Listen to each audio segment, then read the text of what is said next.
Naomi Williams entered the small, dimly lit courtroom with a quiet confidence that few could notice at first glance. Dressed in a simple yet elegant navy blue dress and a pair of black heels, she carried herself with an air of calm assurance. Her shoulders were squared, her head held high, but there was nothing about her presence that screamed power. To the untrained eye, she could easily have been mistaken for just another citizen caught up in the mundane bureaucracy of the court system. She stepped up to the defendant's table, glancing briefly at the judge who was already shuffling through paperwork. The court was almost empty, save for a few cases ahead of hers. Naomi had always hated these long waits, where the minutes dragged on as one case after another played out with little significance. She had far bigger things on her mind, things that affected far more people than a parking ticket ever could. The judge, a middle-aged man named Judge Thompson, barely looked up from his paperwork when Naomi's name was called. He had seen it all before. Another minor infraction, another ticket to be processed, another fine to be paid. Naomi had no interest in making a scene, and she showed no sign of being rattled by the setting. Her gaze remained steady, her face expressionless as she walked forward, sitting quietly at the table. The courtroom was a standard affair. Cracked wooden benches lined with rows of folding chairs, the scent of old paper and faint coffee lingering in the air. A few other individuals sat nervously on the benches, awaiting their turn. The only sound that filled the space was the quiet murmur of paperwork being shuffled and the occasional clink of a pen against the desk. Judge Thompson glanced up for the briefest moment, nodding his head before turning back to his paperwork. Naomi could tell he wasn't paying much attention to her, and perhaps he wasn't even trying to. She was just one in a long list of faces in a system that seemed designed to strip people of their uniqueness, turning them into nothing more than case numbers and legal terminology. Naomi Williams, Judge Thompson called out, his voice dull and authoritative, the tone of someone who had long ago ceased to find any excitement in the proceedings of a small claims court. "Yes, Your Honor," Naomi responded with a polite nod, her voice calm and steady, her hands clasped neatly in front of her. "Parking violation." The judge continued, still scanning his notes. "Ticket issued in the 400 block of Maple Street. It's listed as unpaid." Naomi didn't flinch. She had, in fact, seen the ticket weeks ago, and while it was a hassle, it wasn't something that kept her up at night. She had been preoccupied with far more pressing matters: legislation, policy meetings, advocating for a cause far bigger than a misplaced parking ticket.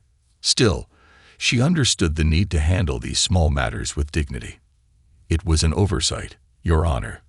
I will pay the fine," Naomi replied simply, her voice free of defensiveness. Judge Thompson barely looked up as he made his decision, issuing the fine without much thought. $100. "Payable within 30 days, he muttered. He scribbled the details down in his ledger, then waved his hand in dismissal, already turning his attention to the next case. Naomi stood for a moment, staring at the judge's back as he moved on. She could have said more. She could have made the case that it was a mistake, an unintentional misstep, but what would it have mattered? In a world where everything felt like a routine, where people rarely took time to dig deeper into the stories that lay beneath the surface, she had learned to pick her battles carefully. She turned and walked back toward the exit, feeling the weight of the fine in her hands, but not letting it bother her. After all, this was nothing compared to the battles she had won, and the battles she would continue to fight in the halls of Congress. Judge Thompson sat back in his creaky wooden chair, the hum of the courtroom ringing in his ears. He took a moment to adjust his glasses, absent-mindedly rubbing his temple. His day was moving along as usual, cases piling up, defendants standing before him, waiting for their turn to face the music. The pace of small claims court was predictable, almost rote.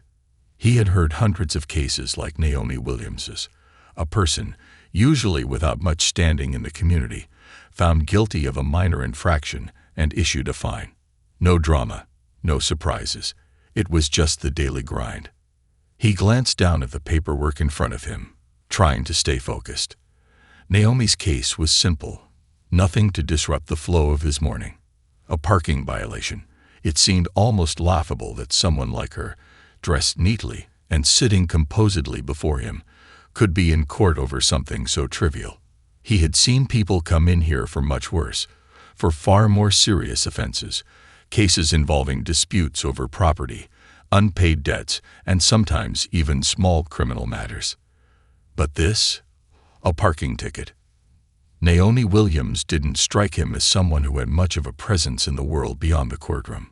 She seemed so ordinary. Her attire, her lack of any real reaction to the fine, made her blend into the crowd. She wasn't a celebrity, nor did she have the look of someone involved in anything too important. She was polite, respectful even, but she didn't seem like the type of person who would fight a parking ticket or make waves in any significant way. Judge Thompson's thoughts flickered back to the routine of his job. He had seen many like her, people who walked into his courtroom, looked out of place, and faded back into the background once the case was over. She wasn't one of those rowdy defendants who tried to argue their way out of every fine. She didn't make excuses or ask for special treatment. No, Naomi Williams was simply a woman who had made a mistake, paid the price for it, and would leave quietly, just like everyone else.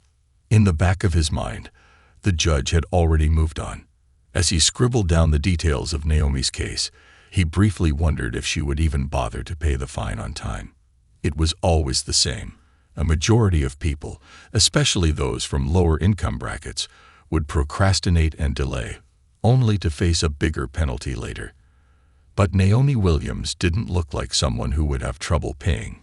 She didn't look like someone who lived paycheck to paycheck or had any real financial struggles. She seemed polished, well put together. Her demeanor suggested that she had enough resources to handle this minor inconvenience. His attention wavered briefly as the next case was called. A man in a torn jacket shuffled to the front, mumbling to himself. Judge Thompson immediately shifted his focus, forgetting Naomi's presence entirely. The system had a way of turning people into cases, turning stories into numbers and fines. Naomi was no exception. She was just another face in the crowd, another person to be processed. No one ever stopped to consider the broader picture, the complexity of who these people truly were, or what they might do outside of a courtroom. As far as Judge Thompson was concerned, the parking fine was an easy one, and Naomi Williams was as forgettable as the many who had come before her. What Judge Thompson didn't know, however, was that Naomi Williams was far from ordinary, and her story was about to challenge everything he assumed about her and the world around him. Naomi's footsteps echoed softly on the worn tile floors of the courthouse as she made her way toward the exit. The courthouse felt suffocating in its stillness, the air thick with bureaucracy and indifference.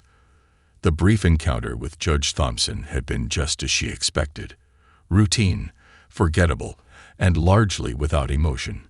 It wasn't her first time dealing with a small fine, but there was something about this particular instance that lingered in her mind, something that left her feeling both disappointed and resigned. She stepped out into the bright afternoon sunlight, the noise of the city rushing in to meet her.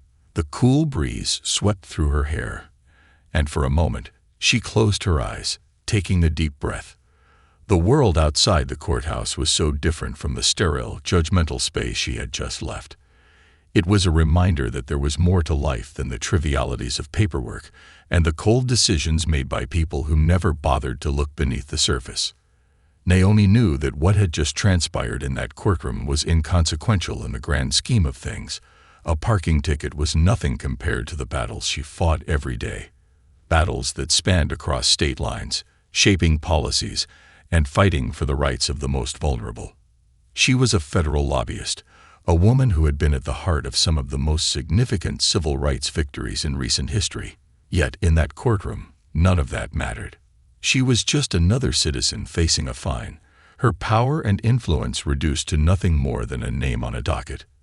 She walked briskly to her car, her heels clicking against the pavement, and as she unlocked the door, she paused for a moment, staring at the ticket still clenched tightly in her hand. The fine was a reminder of how small moments in life, often felt like an uphill battle. Despite her stature, despite the work she had done to change the landscape of legislation, she was still just a person navigating the same systems as everyone else.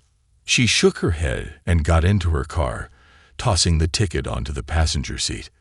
The reality of her daily life, the weight of her responsibilities, often felt like a balancing act. In her career, she fought for justice and equality, real, systemic changes that affected millions of people across the country. But in moments like these, moments when she was reduced to the simple tasks of life, she sometimes wondered how much longer she could keep up the charade of normalcy. The world outside the courtroom was harsh, and the systems in place often treated those who didn't fit the mold with the same indifference as Judge Thompson had shown her today. But Naomi wasn't just ordinary. She wasn't someone who would easily accept being overlooked, no matter how small the issue at hand. She had spent years learning to navigate spaces where her voice wasn't always heard, where her influence wasn't immediately recognized. But she knew her worth, and while today's experience might sting, it was merely another reminder of how far she had come, and how much further she still had to go. With a final glance at the courthouse in her rearview mirror, Naomi started the engine of her car, determined to keep moving forward. She had more important matters to focus on, more lives to impact, and far bigger goals to achieve than a simple parking violation. The courtroom may have dismissed her without a second thought, but the world would soon learn that Naomi Williams was never someone to be underestimated. As Naomi drove through the streets, her mind began to shift gears. The courtroom incident, though small and inconsequential in the moment, had left a lingering question hanging in the air. Why did she always have to be reduced to her appearance? Why did people fail to see beyond the surface and recognize the depth of her work, her passion, her contributions? The system, it seemed, had a way of erasing the layers of complexity that made up a person's true identity. Naomi had spent years navigating spaces where her value wasn't immediately recognized. She wasn't naive to the fact that her accomplishments had been often overshadowed by preconceived notions of race, gender, and societal expectations. Despite being a highly successful and respected lobbyist, she was still the subject of biases that many were unwilling to acknowledge. That was the reality she lived with. But what few knew, what Judge Thompson could never have known, was that Naomi Williams was not an average citizen facing a minor infraction.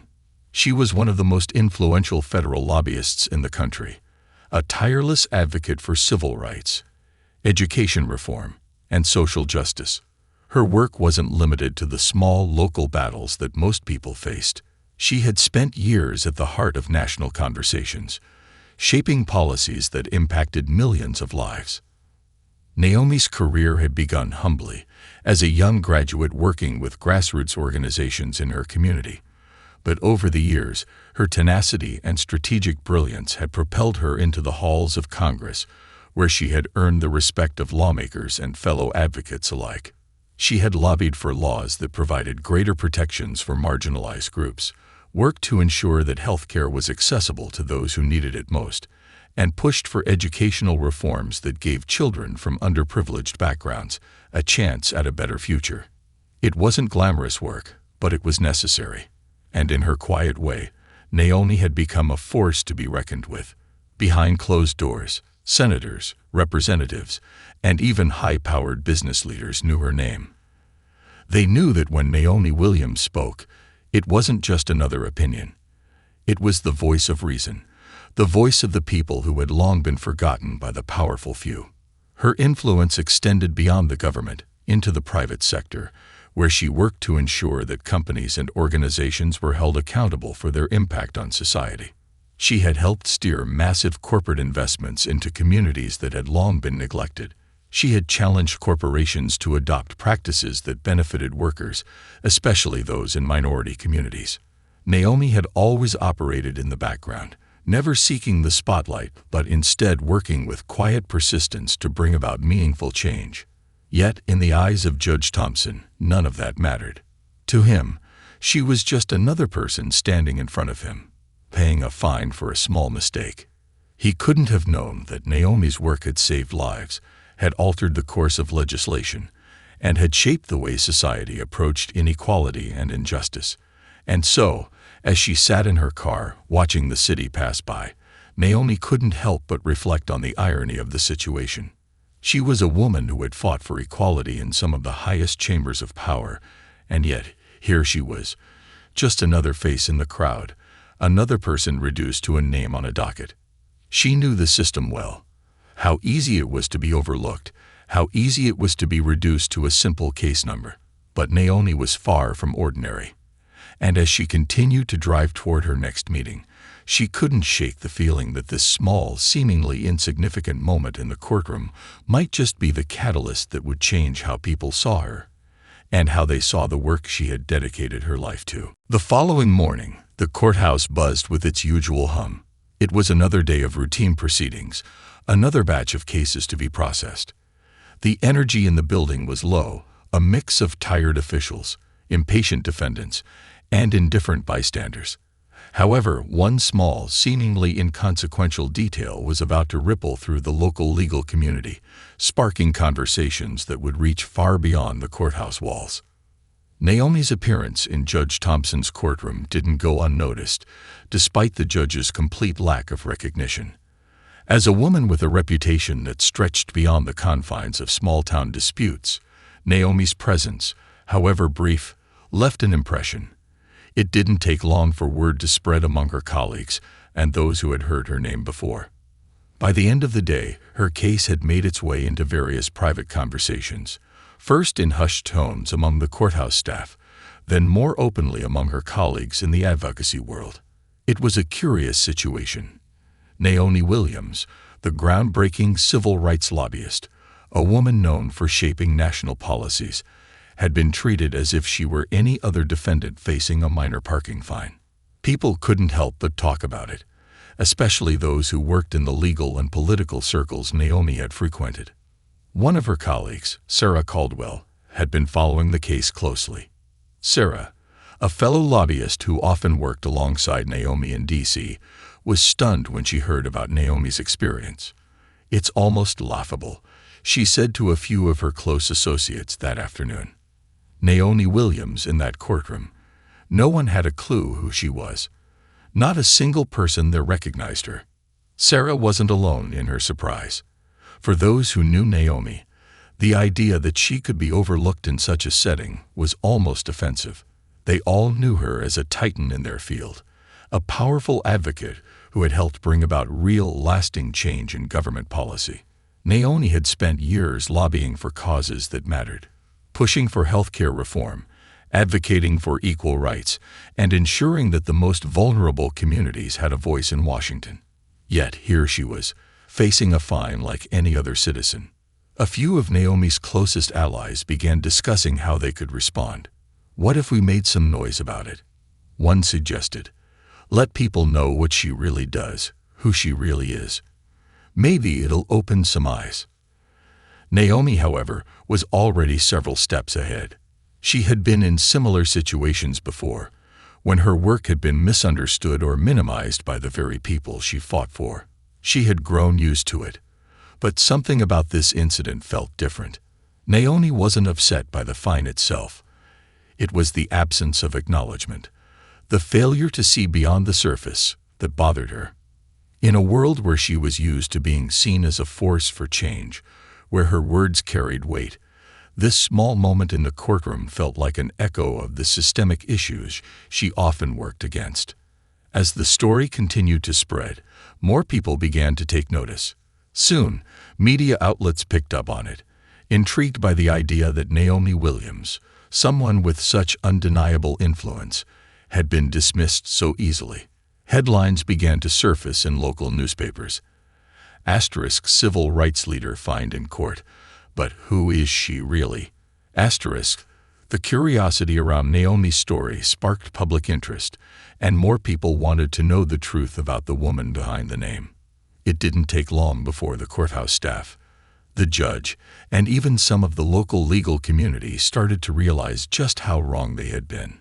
Naomi's reputation as a formidable lobbyist was no longer something confined to the halls of Congress or private boardrooms. It had become part of the local conversation.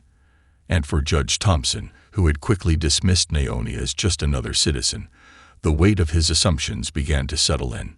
It was only a matter of time before he, too, would realize that the woman he had found was no ordinary defendant. For Naomi, though, the attention wasn't about self-promotion. She knew this moment would pass. What mattered now was the conversation it had started.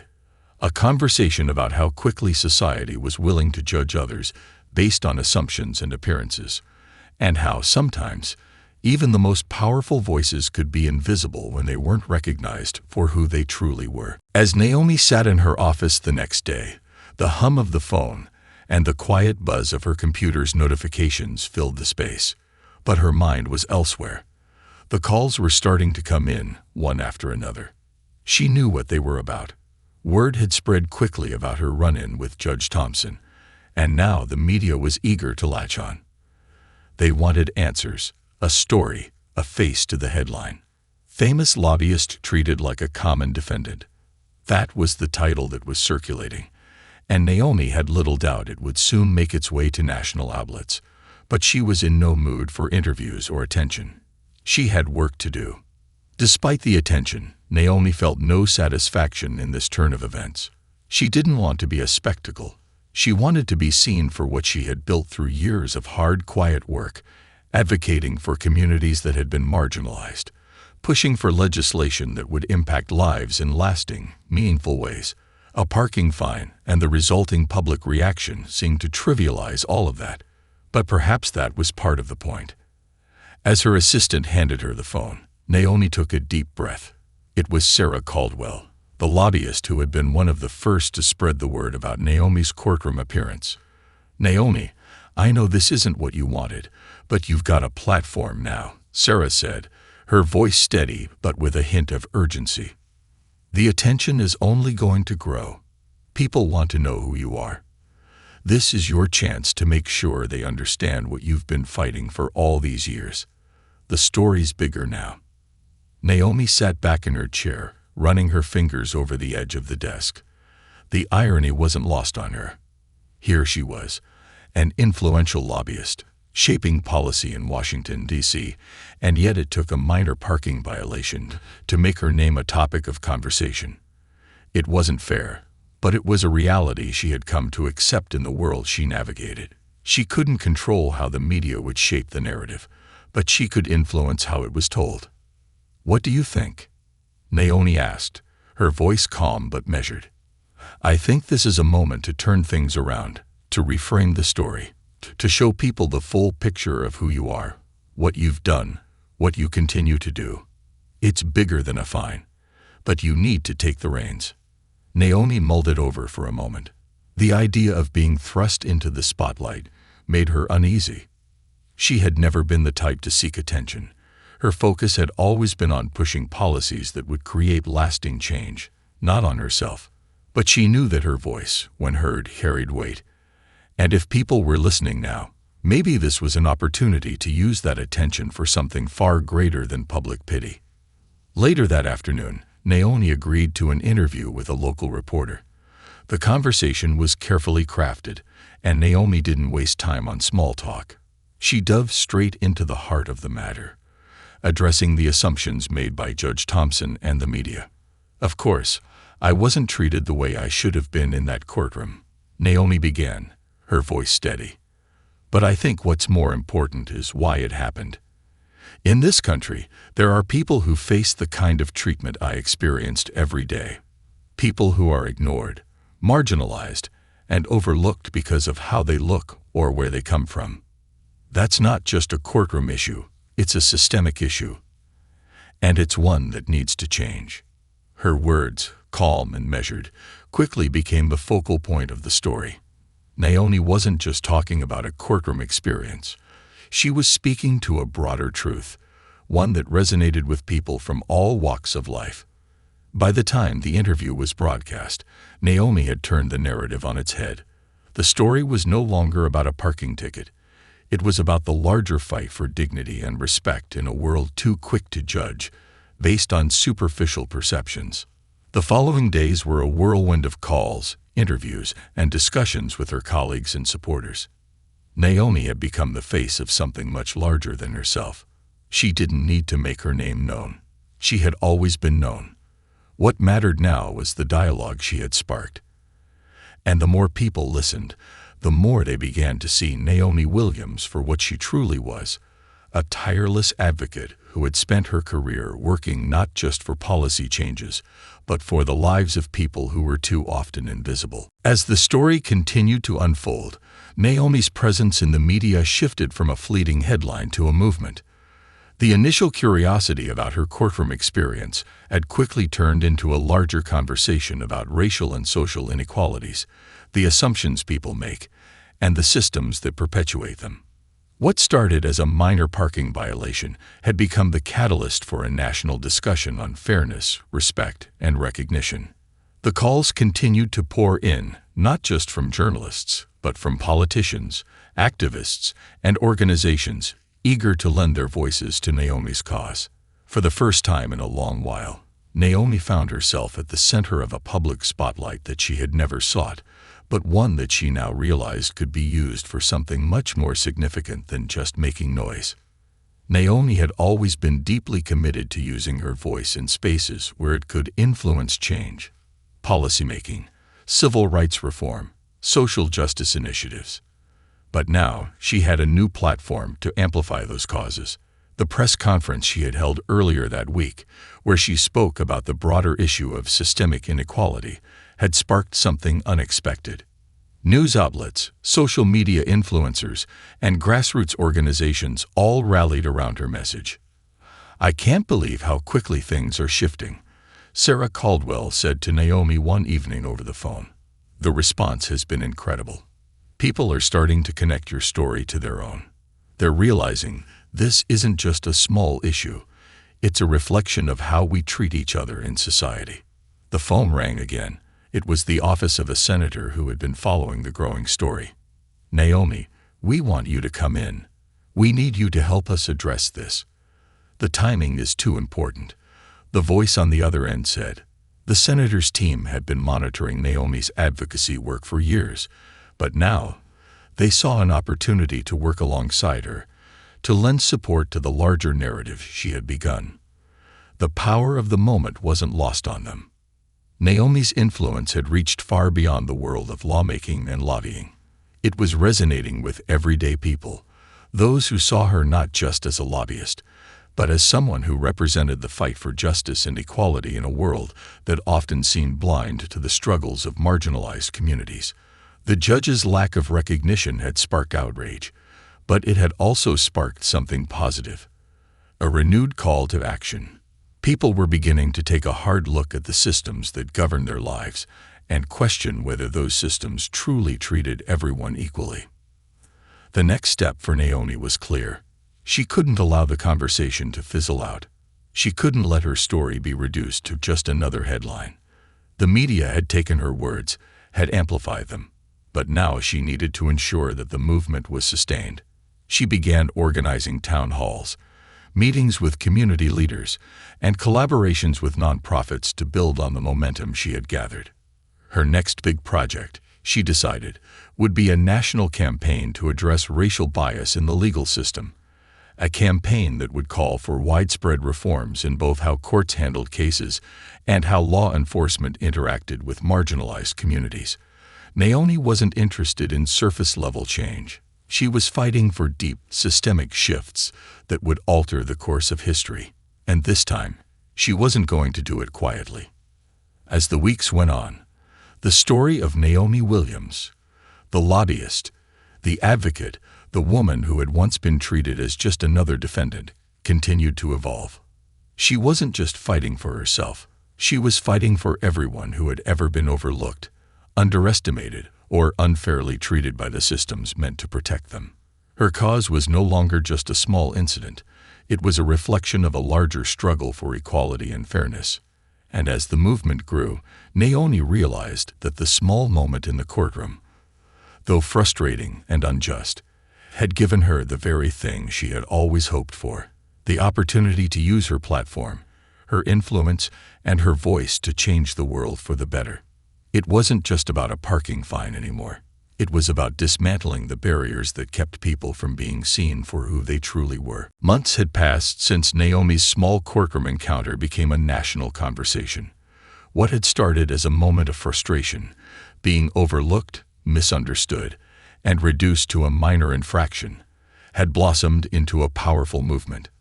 Naomi Williams, the quiet and resolute lobbyist, had become a symbol of resilience and advocacy, a reminder that even the smallest moments could spark the largest transformations.